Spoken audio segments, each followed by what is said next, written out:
ପଖାଳ ଜିଲ୍ଲା ଢେଙ୍କାନାଳ ବ୍ୟୁଟିଫୁଲ ଦହି ପଖାଳ କି ବ୍ୟୁଟିଫୁଲ जिला ढेंकानाल बुली बुली हेले झाड़नाल आसव बाइचकी ब्रिज तल खाइब दही पखाल ଧରାବତରଣ କରିଛନ୍ତି ବିଘ୍ନ ବିନାଶକ ବିଘ୍ନରାଜ ଗଜାନନ। ଆଉ ଏ ପରିପ୍ରେକ୍ଷୀରେ ଧରାପୃଷ୍ଠରେ ଆରମ୍ଭ ହୋଇଛି ପାର୍ବଣର ଋତୁ ଏବଂ ପାର୍ବଣ ଋତୁରେ ଯେତେବେଳେ ଅଗ୍ରପୂଜ୍ୟ ଧରାବତରଣ କରିଛନ୍ତି ପୂଜା ମଣ୍ଡପରେ ବିରାଜମାନ କରିଛନ୍ତି ସେତେବେଳେ ତମାମ ଯଦି କହିବା ସମସ୍ତ ଶ୍ରଦ୍ଧାଳୁଙ୍କ ଭିତରେ ଗୋଟେ ଆନନ୍ଦ ଉଲ୍ଲାସ ଆସିଛି ଏବଂ ପାର୍ବଣ ଋତୁର ବାସ୍ନା ସମସ୍ତଙ୍କୁ ବିମୋହିତ କରିଛି।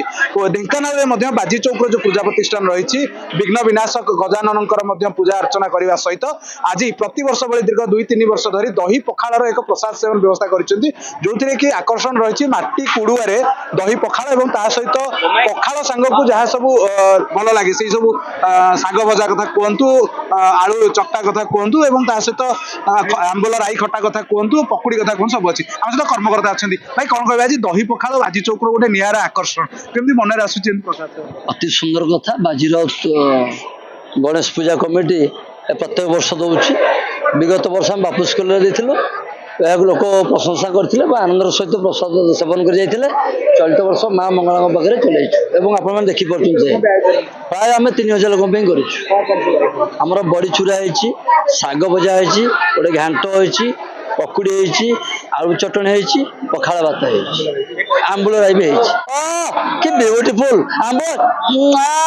ବଢିଆ ହେଇଛି ପୁରା। ନିହାତି ଭାବରେ ସମସ୍ତ ଭକ୍ତମାନଙ୍କୁ ଆକର୍ଷଣ କରୁଛି ଆଉ ଯେହେତୁ ପଖାଳ ପାଇଁ ଆମ ଓଡ଼ିଆ ମାନଙ୍କ ଭିତରେ ଅନେକ ଦୁର୍ବଳତା ରହିଥାଏ ତେବେ ପଖାଳ ଖାଇବା ପାଇଁ ସମସ୍ତଙ୍କ ଭିତରେ କୋଉଠି ନା କୋଉଠି ଆଗ୍ରହ ଉପୁଛି ଏବଂ ସମସ୍ତେ ପଖାଳ ଖାଇବା ପାଇଁ ଆସୁଛନ୍ତି। ଆଉ କଣ କହିବେ ଆଜ୍ଞା ଆପଣ ମଧ୍ୟ ଆଜି ପ୍ରସାଦ ସେବନରେ ସାମିଲ ହେଇଛନ୍ତି କେମିତି ଦେଖୁଛନ୍ତି ଦହି ପଖାଳ?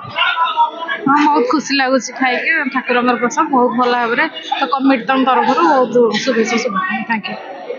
ଏଇଟା ହଉଛି ବଜାର ନିଆରା ଢଙ୍ଗ ମୁଁ ଆର ବର୍ଷ ଦେଖିଥିଲି ଆଜି ମତେ ପ୍ରଦ୍ୟୁମ୍ନ ଡାକିବାରୁ ମୁଁ ଆସିଛି। ଏଠି ଦହି ପଖାଳ ପଦ୍ମପତ୍ରରେ ଯୋଉ ଆଳୁ ଆଳୁ ଆଳୁ ଚକଟା ଆଉ ମିକ୍ସ ଘାଣ୍ଟ ଖଟା ପକୁଡ଼ି ଶାଗ ବହୁତ ବଢିଆ ଟେଷ୍ଟ ଆଉ ବହୁତ ନିଆରା ଢଙ୍ଗ ତେଣୁକରି ବହୁତ ପସନ୍ଦ ଲାଗିଲା ବହୁତ ବି ଭଲ ଲାଗୁଛି। ଭାବରେ ସମସ୍ତେ ଆସୁଛନ୍ତି ଏବଂ ଆନନ୍ଦର ସହିତ ପ୍ରସାଦ ସେବନ କରୁଛନ୍ତି। ଆପଣ ଦେଖିପାରୁଥିବେ ଇଏ ରହିଛି ଯୋଉ ବାଜି ଚୌକର ମଙ୍ଗଳା ମନ୍ଦିର ପରିସର ରହିଛି ମଙ୍ଗଳା ମନ୍ଦିର ପରିସରରେ ସମସ୍ତେ ପ୍ରସାଦ ସେବନ କରି ଆସୁଛନ୍ତି। ଆଜ୍ଞା ଜିଲ୍ଲା ଢେଙ୍କାନାଳ ଗଣେଶ ପୂଜାରେ ବୁଲି ବୁଲି ହେଲେ ଝାଳନାଳ ସିଧା ପଳେଇ ଆସିବେ ବାଜି ଚୌକ ଖାଇବାକୁ ଦହି ପଖାଳ ଲୋକେସନ ଏଇ ବ୍ରିଜ ତଳ। ଆମ ସହିତ ଅଛନ୍ତି ଆଉ ଜଣେ ମଧ୍ୟ ଭକ୍ତ ଯିଏ ପ୍ରସାଦ ସେବନ କରୁଛନ୍ତି। ଆଜି ଆଇଟମ କେମିତି କଣ ହେଇଛି ଆଉ ଦହି ପଖାଳ ବାଜି ଚୌକର କେମିତି ଦେଖୁଛନ୍ତି? ଦହି ପଖାଳ ବାଜି ଚୌକ ଯେମିତି ବେଷ୍ଟ ତା ଦହି ପଖାଳ ବି ସେମିତି ବେଷ୍ଟ। ଦହି ପଖାଳରେ ଅଛି ଆମର ଦହି ପଖାଳ ତା ସହିତ କଣ କହିବା ସବୁ ପ୍ରକାର ପଡି ଗୋଟେ ବହୁତ ବଢିଆ ତରକାରୀ ଶାଗ ଆଳୁ ଭର୍ତ୍ତା ପକୁଡି ଖଟା ତାଠୁ ଭଲ କମ୍ବିନେସନ ଆଉ କୋଉଠି ପାଇବା କୁହ। ତ ମୁଁ ତ ଖାଇକି ପୁରା ପେଟ ଫୁଲ ଆଉ ଆପଣ ମାନେ ଦେଖୁଥିବେ ଲୋକମାନେ ବହୁତ ଖୁସିରେ କେତେ ଆନନ୍ଦ ସହିତ ଖାଉଛନ୍ତି ଆଉ ବାସ୍। ଜିଲ୍ଲା ଢେଙ୍କାନାଳ ଆଜି ବ୍ୟୁଟିଫୁଲ ହେଇଛି ଦହି ପଖାଳ। ଦହି ପଖାଳ ଜିଲ୍ଲା ଢେଙ୍କାନାଳ ବ୍ୟୁଟିଫୁଲ ଦହି ପଖାଳ।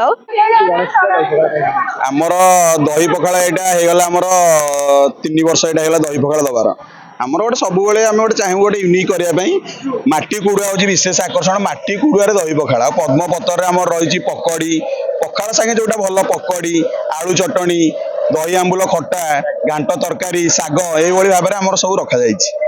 तेज जदि कह दही पखाल माटी कुड़िया खाई सारा आम कहते समस्ते खंदाशाल राणी पखाल तोराणी आ पखाल तोराणी पी सब श्रद्धालु मैंने तृष्णा मेटाऊँ आम सहित अच्छा आउ कर्मकर्ता पखाल भात माटी कुड़ुआ और पखाल तोराणी कौन गोटे एमती बाजी चौक सब वर्ष निरा चिंताधारा आसे आमर शहीद बाजार क्लब बाजी चौक सब गोटे निरा परंपरा आमर विगत 4 वर्ष है माटी कुड़े दिया आमर एथर 3000 लोक व्यवस्था कराई आ श्रद्धालु भी आनंद खाऊँ।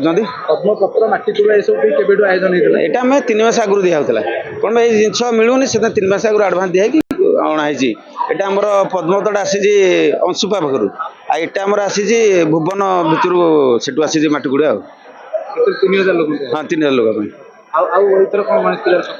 भसाणी एथर तो कौन प्रशासन स्ट्रिक्ट कर दे जहाँ जो वाद्ययंत्र लगे गोटे दल लगे से गोटे दल रखा जाए कि लाइट व्यवस्था कराई आकर्षण आमर से बाहर आसूँ आमर सिकालमर आहरी 200 से गोटे बैंड पार्टी आसूँ से 130,000 टଙ୍କା बजेट से नुआ एथर ढेंकानाल से देखा निहाती भाव में जो कहवा जे बाजी चौक जो शहीद बाजी राउत पूजा मंडप रही बाजी चौक से प्रत वर्ष भली चलित वर्ष पखाड़ दही पखाड़ भक्त मान प्रसाद देवा सहित भक्त मान आकर्षित करुच्ची निज पूजा पेंडाल को एवं समस्ते पूजा मंडप रे गजानन को दर्शन कर आशीर्वाद भिक्षा करुँच। ढेंकानाल कैमेरा पर्सन ज्योतिरंजन सहित विज्ञान महांती, आदर्श प्लस।